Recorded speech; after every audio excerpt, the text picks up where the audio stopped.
Pemirsa, kabar baik untuk tenaga honor di lingkungan Pemkab Oku, khususnya guru yang sudah pernah mengikuti seleksi pegawai pemerintah dengan perjanjian kerja atau P3K.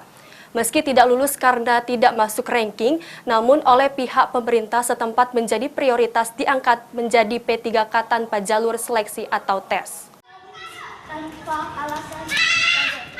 Wacana pemerintah pusat yang akan menghapus tenaga honorer tahun depan disikapi serius oleh BKSDM Oku agar tidak menjadi masalah baru karena kini jumlah honorer yang ada cukup banyak. Dari hasil koordinasi BKSDM Oku dengan pihak pusat, akan ada pengangkatan guru honorer menjadi P3K tanpa jalur seleksi, di mana tenaga guru honor yang sudah pernah mengikuti seleksi tes P3K kategori dengan hasil lulus passing grade namun gagal di perankingan akan diangkat P3K tanpa tes. Kepala BK PSDM Oku menjelaskan selain kategori tersebut masih ada kategori ketiga, jumlahnya ada 300 orang tenaga honor yang terdata di Menpan akan dilakukan seleksi sebelum dilakukan pengangkatan menjadi P3K.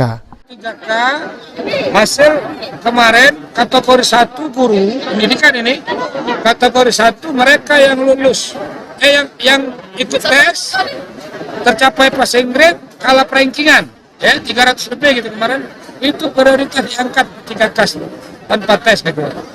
Yang kedua kategori 2 mereka yang ikut tes tetapi tidak masuk passing grade, tapi mereka masuk di Dapodik ada 12 orang kalau tidak salah gitu, itu juga prioritas untuk diangkat tanpa tes gitu.